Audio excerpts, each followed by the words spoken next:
One of these dance videos got over 100 times more views than the other.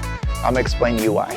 Usually when you have such a big difference in views, it's obvious. Maybe you have bad lighting, bad camera work, the content is bad, where on the other side you have this amazing, perfect looking video. You can see why that difference is there. But in both of these videos, you have great lighting, camera work, outfits, location, all of the obvious pieces are there in place for both. The first thing we need to understand is that the main thing that promotes your videos to get more views within a social media platform is watch time. And a lot of people think of watch time in seconds, but that's actually completely wrong. You want to think of watch time in percentages. So if you watch 20 seconds of a 30-second video, you actually only watched about 66% of the video. If I post a 5-second video and people on average watch 7 seconds because maybe they like it so much that they rewatch the first couple seconds again, my average watch time is about 140%. And this is what the algorithms actually care about. 66% versus 140%. The algorithm's gonna keep showing this video every single time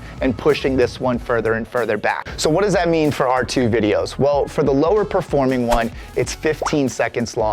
And for the higher performing one, it's 8 seconds long. If I had been able to hold people's attention through the entire thing, or maybe even get them to rewatch it, it's okay that it's 15 seconds. It's just that at some point during this video, I'm losing people's attention and they're not getting to the end. Whereas this one, maybe they really like the move at the end, and right when it cuts off, they're like, oh man, and they end up rewatching it, so we get that extra watch time. Now, the other reason why the views on these two videos are so different is because of the music choice. If this was a really famous song and this was a no-name song, this would be a pretty obvious discussion. But the fact is, we have two huge artists and huge songs here. We have Flo Rida Low, we have DJ Snake and Selena Gomez, Selfish Love. Now the reason for the difference is because of momentum in the algorithm. At the time that I made this video to Low, this song was massive. It was trending on TikTok, trending on IG. You couldn't escape it. So I used the momentum of that song to help push my video to the algorithm to get it out to more people and get more views. Whereas Selfish Love, even though it's doing really well on Spotify and Apple Music, it hadn't yet made it to the trending pages for TikTok, for IG, because it was so new. I'm sort of relying on my fans to push it and support it without any help from the app. Now remember, at the end of the day, you're doing this because you're a creative person and you want to make something that you love. You don't want to get stuck